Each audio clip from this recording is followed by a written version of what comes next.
I'm Sonal and I'm from the Study Pod. Keep watching and listening to Voice It Out podcast.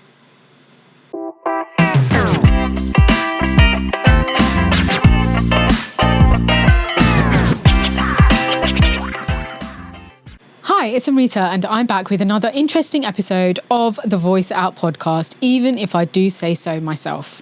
I'm really excited about today's guest because she's doing something that's really important and also really interesting at the same time. She is the founder of the Study Pod, and it's an educational service which is solely online and it has an outreach of the globe. Can you believe that? It is across the globe, and it's for primary and secondary children, and I think it's a fantastic thing she's doing. So I'd like to welcome Sonal. Hi, Sonal. Hello. How are you doing? I'm good, thank you. Thank you so much for joining me. As I said, I think what you're doing is so interesting. I have to ask you, my first question has to be, where did this come from? And how did you get to this place where you launched and are now operating the Study Pod? Okay, so, wow, that's like a big question. So I'm a primary school teacher and I've been teaching for 14 years now. Wow. So I literally started the Study Pod, it would be 5 years ago now, bang in the middle of COVID. So COVID happened and Study Pod basically started. And it honestly was just an idea that happened in the back garden where I was sort of doodling one summer's day when everything seemed to be going wrong in my life. And I just got the notepad out and I was like, I just need to do something for me. I need to do something that, you know, might be of it just looks like a vision at the moment, but it might be something. So yeah, the idea was to just start some tutoring, and even if it was just for a couple of children, you know, based in my local area, that's kind of how it started. And then I improvised on adding a little bit of well-being in there. So the yoga, mindfulness and the meditation for kids. So we've basically now amalgamated primary and secondary tutoring with mindfulness incorporated into there. Wow. So yes, it just started, like I said, as an idea. But yeah, it's turned into something real, which is always good. I think it's really commendable that something that, like you said, just started out as a really simple idea has been executed and is now being used by so many people. But the one thing that I have to ask you, again, it's probably a similar question, but slightly different. Why did you think the well-being aspect was important, and why did you think you wanted to bring that into it? So, like I said, I was at a point in my life where everything was actually going terribly wrong. I had just given birth to my daughter, and it was only a couple of months really where my whole world had turned upside down. And, you know, I'd had to move cities and I'd had to kind of move out of my home and move back in to my parents' home with my daughter. And, you know, I had a lot going on in my life. I had to go through a divorce. And all of it was out of my control. And that was the hardest part. I think if I had been a little more prepared, then I'm not saying it would have been easier, but my mind would have been a little bit more stable. But because everything was out of my control and it was something that I wasn't expecting, it really hit me quite hard. And then, you know, I had to I went through waves really of emotion, you know, as you do when you go through traumatic events. And, you know, I definitely felt PTSD quite hard. Yeah, okay. And there was these waves of emotion of I'm actually doing really great and all of a sudden I'll drop back down. So it was a roller coaster for a very long time. And then I sort of decided, right, well, you know, I need to do something for me that is going to help me sort of start seeing past what I'm in now. And to be honest, it felt just like a black tunnel. Like I just could not see that light at all. And so I started some therapy. And I had never, ever, ever tried therapy before. So that was a really big thing, especially coming from, you know, a South Asian household where that's something that don't really discuss, because you have your family and you have your friends, and that's really all you could need. And to be honest with you, without my family and friends, I wouldn't actually be sitting here talking about this today. So I have to, I'm grateful to them forever. But sometimes it is good to speak to someone that you don't know. Absolutely. And that was really, really, really important, that I could speak to, a professional who basically didn't know me, and was there to help, really, and to support, and not judge at all. So yeah, I mean, it took quite a lot of therapy, and different forms of it too. And then I went on this lovely mindfulness retreat, which, thankful to my parents to make that happen, so I could obviously do that without my daughter for a couple of days. And that really helped me to sort of start to finally see the light.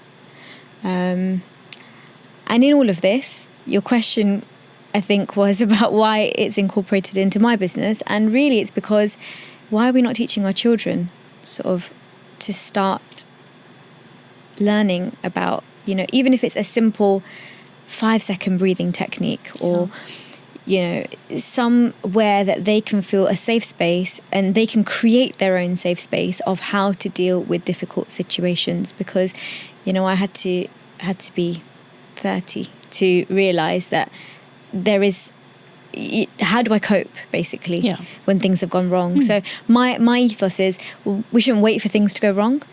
Let's teach them from an early age of this is how to cope if and when, and at least then, I'm not saying it's going to be easy for them, but it will be easier to deal with. Absolutely, because I feel like in some aspects, because you've gone through, like you said, therapy, I think in one angle, and I think I've experienced this definitely, it kind of, like you said, gives you a buffer for life.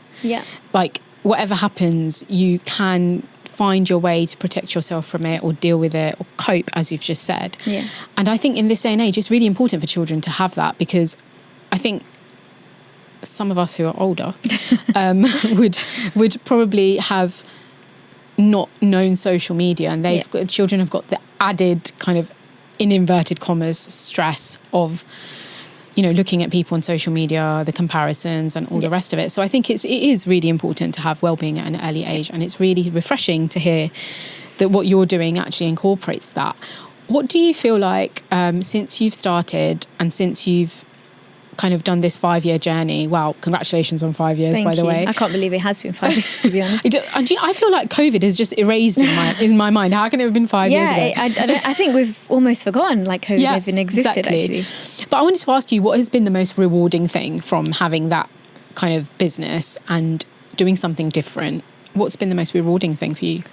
The most rewarding thing has been that I've been able to get so many more children on board with it, because it's online. So face-to-face is brilliant, and there's absolutely nothing wrong with face-to-face tuition whatsoever. And for some children that does work. I mean, they are in a classroom where teachers do teach them face-to-face, but with this being something that's like supplementary and an extra, actually, why not target the whole world? True. And the idea that we can reach any child really in the whole world, and sort of just out of luck, a parent in Singapore found me on, I think it was Instagram or some sort of social media. I think it was Facebook. I can't remember where it was actually. And she asked about her son and some tuition for him, and I was like, wow, Singapore. Like, even I was quite taken back. Like, I didn't realize that we could go that far. But it gave me the confidence that this is an amazing, we literally can target so many places.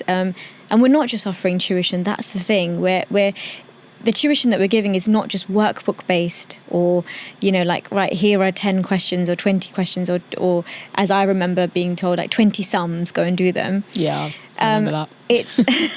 It's a lot more, there's more real life experiences involved. And it's very interactive and fun. So, you hook children onto sort of learning, but in a fun way. And every teacher that's part of the study pod is already a classroom teacher. So that's what I think I feel most proud about, that I've really held the values and ethos that it's a quality-based teaching platform, really. And, you know, it holds value that parents can know that their children are coming to Study Pod and definitely getting the quality service. They don't need to think twice that their children are not in good hands. So yeah, absolutely. I think that is definitely something to be proud of. But on a personal level, I think, as you said, when it started, you weren't in a great place. But at the same time, it's going to sound like a really weird question, and hopefully you get my context from it. You know, like sometimes things happen for a reason. And even though you've said that you obviously had to go through quite a lot to get to a place where you felt okay, and you know, when I say that, I say it very loosely because there are certain things that will always affect in life, no matter how much therapy or how much life changes, you know, there are certain things that are going to stay with you. And I think it's really brave of you to even share that you had lots of therapy and you got to a place where you felt a little bit stronger, maybe a little bit more like yourself, but a different version, if that's okay to say. I think that is a really important point that you started this off with. That takes a lot of courage in itself, and I think I commend you for it, because like I say, South Asians, as you mentioned as well, in the South Asian community, not only do we not talk about mental health, and you're right that we are kind of expected to just remain in our circles and find our way through. Sometimes that's not enough, right? Sometimes you need professional help, and there's nothing to be embarrassed about, really. No, absolutely not. No. So I think, it's I think where you've got to now, I think you can look back at the 5 years, and you've got through COVID as well. That's no mean feat. But I think, I think it's a really impressive platform that you've got. And like you say, because you've got so many experienced teachers, it does give kind of the world a kind of image of, no, this is a professional platform. It's not just something you started off as a whim, which kind of almost did, but you've made it into something. I had definitely. Although everything was falling apart, you know, the stars were shining. Absolutely. For some of it, for sure. And I guess there was light at the end of that very dark tunnel that you spoke about, which I think is really great. I wanted to ask you, actually, how do you kind of, or do you, should I say, maintain that level of kind of the improving of mental health that you've done for yourself, or the kind of prioritization you've had to do? Because you've got a child, and obviously life always gets in the way no matter what's going on. How do you prioritise your own mental health now? It's a really good question. And I mean, despite the fact that I speak about it and try, you know, teach children ways, life does get busy, and sometimes you can lose your way still, even though, you know, I've been practicing and preaching it, you know, for some time now. But I think prioritizing for me is just about making sure that I do what I need to do to get through my day in terms of my work and my daughter, and make sure that she's priority in everything. So she, to be honest, is my priority for and like most parents, that's what we're all going to say. But when it comes to my own self, I would say I make sure that I make a little bit of time in the day just for me. It literally can be 5 minutes. Sometimes I'd go early to school when I do school pickup, and just spend 5 minutes in my car. and I know that sounds silly, but that is 5 minutes for me. No phone, no nothing. Sometimes I just listen to music. Sometimes I just take a few minutes out just to breathe, reflect on the day, think about what needs to be done. It's as simple as that at times. Other times I'll make sure that, you know, I spend an hour watching my favorite Netflix series. Or I think when people think about like prioritizing yourself and taking time for yourself, it's not always about yoga and breathing. No, it's not about self-care. Sometimes it's not. And it really isn't always just about self-care. You know, everybody's self-care looks so different. And that's mine, that I don't have a specific, really. Like whatever, I always say to myself, there's, you know, a few hours in the day where I'm like, I'm really working hard. And then I always make a treat at the end of the day. It could be, I'm going to have a chocolate cake or I'm going to do something that means that my day was, you know, it went well, basically. I like that, because so a few years ago when it was Stress Awareness Month, like usually in April, I was finding stuff quite difficult at work. You know, like sometimes work can be quite overwhelming, and, you know, like if you don't have enough social stuff going on, you can't break it up kind of in your head. And it's a very simple thing that happens to everyone. I did this really random thing for Stress Awareness Month where every day I was doing one thing that was prioritising myself. And you've kind of just said the same thing, which I think is really funny because it actually makes so much of a difference, doesn't it? Yeah. Even if it is just 5 minutes. Yeah. And I feel like I've done that pretty much every day since then without actually realising that that's what I'm doing. Like you said, just watch an episode of something, a web series or half of a film or something for half an hour. I don't know. Yeah. But I think it's really important to highlight here that not only does self-care not only does prioritisation of mental health look different for everyone and doesn't always involve self-care, it's really important to understand what works for you. Yeah. And I think that's the bottom line really, isn't it? If it is you, for example, sitting in the car listening to music for 5 minutes, that makes you feel better. That's good, right? Exactly. And I think because you've just said you've been through quite a journey to get to where you are, do you think it's really easy if someone was to say to you, obviously there might be no one saying this to you, why are you sitting in the car for 5 minutes? Why don't you just get out? What are you doing? Whatever. For example, I'm just using that as an example. Do you find it really difficult to now explain it, or do you just think, I'm just going to say it, and if they understand it, they understand it? Or do you even not find anyone questioning now? Because I feel like sometimes we do get to a stage where people do just understand that we're doing what we need to do and that's it. I think the world has become a lot more easier at not having to explain too much, not having to explain yourself, as much as sort of traditionally it used to be, you know, even if you walk outside, why are you going outside? What are you doing? Where are you going? What time will you be home? It's none of that anymore, thankfully.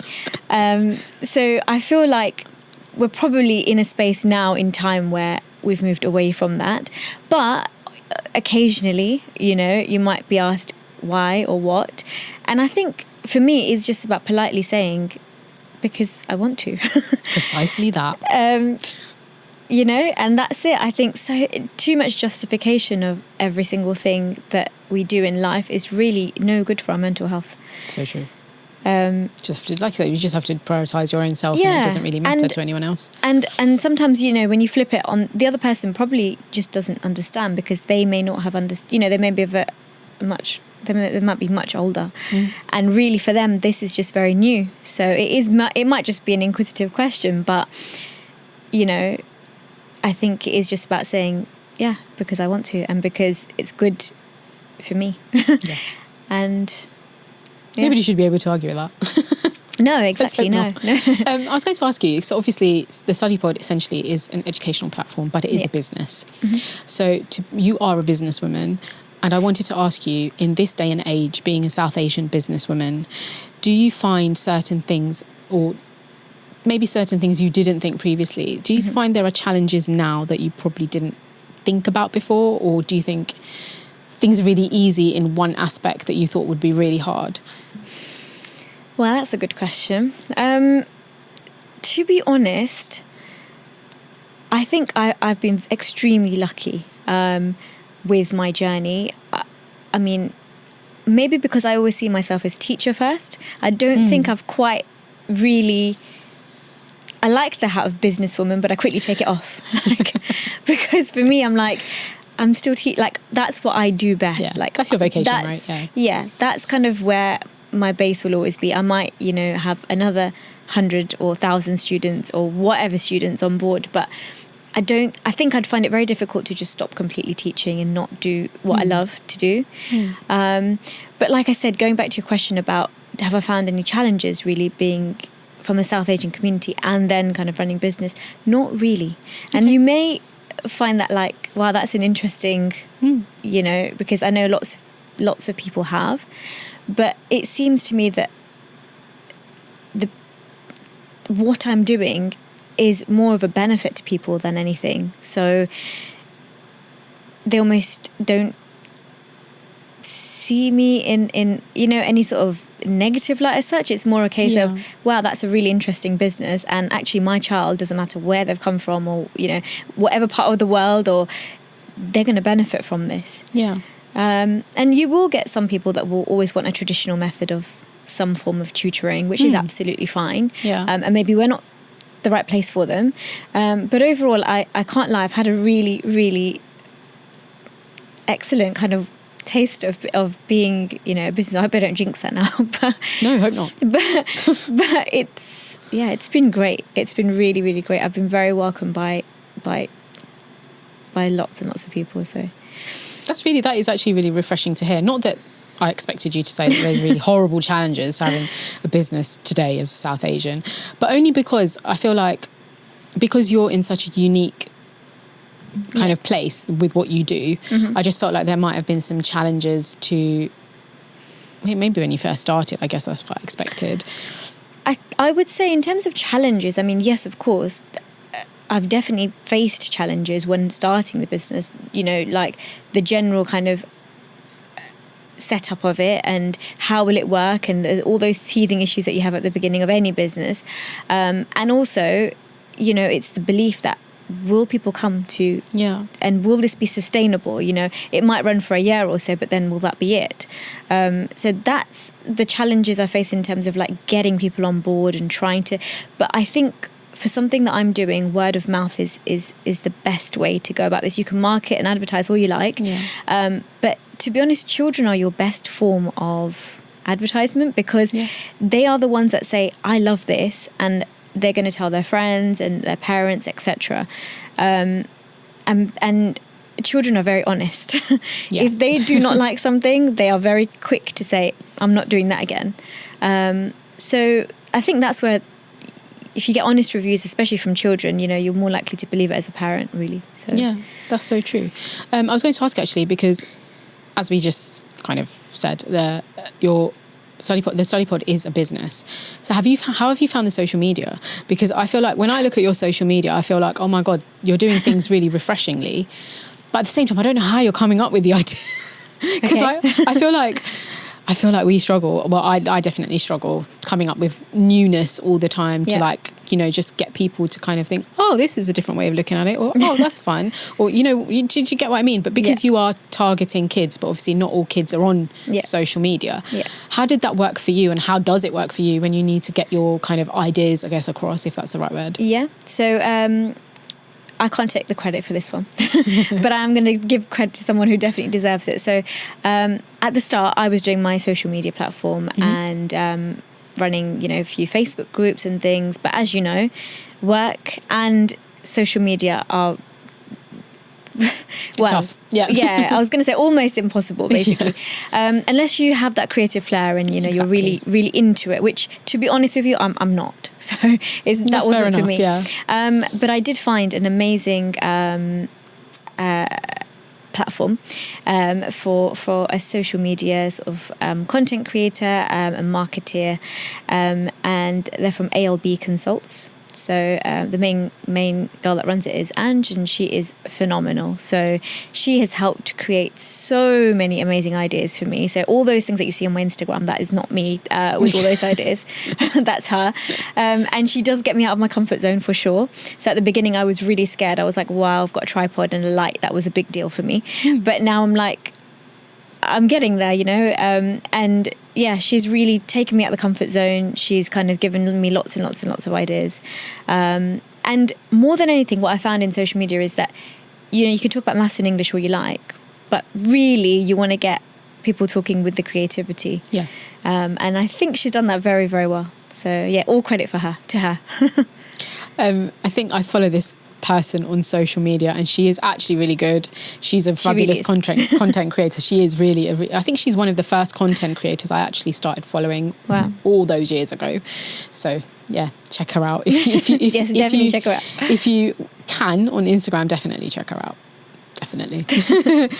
So I wanted to actually ask you, as kind of a random question, you said that when you prioritize your mental health, you try to do one thing almost every day. If you had to give advice to some of your friends, because you've been through, like I said, you've been through so many different experiences. You've been through setting up a business. You've been through, you know, having a child, all that kind of stuff. Kind of, I feel like you've had a lot of life experience in the last few years, if you don't mind me saying. What kind of advice would you give to like your friends or someone who struggles to put their mental health first, as someone who is obviously doing the juggle yourself? How would you kind of tell someone, okay, you can do this, and kind of think, you know what, it's such a simple thing, but you can do it for yourself? That is a really, really good question, actually. And it's like, I've probably got 10 ideas right now buzzing through my head. But I would say that to start off really, really simple, if someone is genuinely so lost with even how to prioritize any of it and is just very stressed, choose one thing that you like. Just one thing. It could genuinely be going for a walk, like reading a book, whatever it is. Like one thing that you think, do you know what, today I'm going to do this. Anything that you think to yourself, I want to do this today. Just fit it in for 5 minutes. And then build it up. I know lots of people say, write a gratitude diary or a journal. Or, write 3 things at the end of each night that really helped you during that day or whatever it was. I do it, I can't lie, I don't do that every single day anymore, but it's so amazing and refreshing. I actually got a book out from 5 years ago, not long ago, where it was dated 5 years ago, was definitely not 2018, sorry. That's all right. 6 years ago, 2019, and I was like, oh my God, like I was literally writing pages and pages. Really? Oh, wow. Because at that time I needed it. Yeah. So there's so many different things that you can do. I think you've got to do what works for you, though. Writing isn't for everyone. Sometimes write it in your notes on your phone. I think pen to paper, or even writing words out on some form of a page really helped to just get rid of that stress. And I always say, like, get it out of your system, park it, and just leave it there and let it sit there. And I remember also, I don't know if I'm going slightly off topic here, but you feel a feeling of some kind, and I was so quick at the start to be like, I want to eradicate this feeling really fast because I don't like it. Yeah. So I'm really stressed, or I'm feeling really upset. How do I get back to normal? And I was trying so hard to just get back to normal. But the one thing I've learned that's really helped me is I'm feeling sad, so I'm feeling sad. Do you now sit with it? Yes. Amazing. 100%. Amazing. And that took a long time for me to feel comfortable to do that. Because for me, I was like, I just want it to be all okay. Yeah.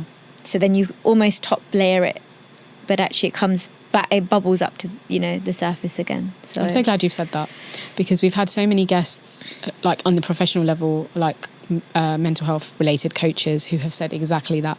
It's a really uncomfortable place to sit with your uncomfortable feelings, but it's so beneficial to you. So thank you for sharing that as a tip as well, even though you felt like it was a bit off topic. Right, I'm going to go to the this or that section. Oh gosh, okay. Are you ready? We are. Okay. I am. Okay, so obviously I'm gonna have to ask you exactly the one that you're probably expecting from me first. Okay. Studying or teaching? Teaching, for sure. I thought you would say that. The moon or the stars? The moon. Nice. Being present or being reflective? Oh, this is a hard one. Being reflective. I think it kind of helps you be more present. That's the way I look at it. Fashion forward or trusted pieces? Oh, trusted pieces. Get up and go or lion? Lion. That didn't take long. Girl after my own heart. And the last one is listening or talking. Some people would say definitely you would talk more, Sonal, but no.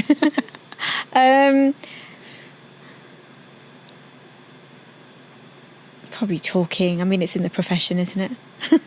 Fair enough. Thank you so much. It's been wonderful talking to you. Thank you for having me. I just feel like I've only just met you today, and I feel like I want to say I'm proud of you. You've been through a really long journey, and I feel like you just come across as such a kind of sorted person, even if it might be a face, but you do, and I think that's really commendable, because you have been through a lot. Thank you. I'm going to ask you to share your socials with us, please. Where do we find you on socials? Yeah, so just on Instagram at the Study Pod, and Facebook again at the Study Pod Tutoring, I think that one is, and website is studypod.co.uk. There you go. I just want to say that this lady's amazing, so please follow her. That's all I'm going to say. Just follow her, and you'll see the amazing things that she's doing for kids and for teachers, I think, because it sounds fulfilling for teachers as well, right? I just want to say a very big thank you to DJ Shy Guy, who composed our amazing jingle. And Remember, we don't want to keep it in. We want to voice it out. Bye.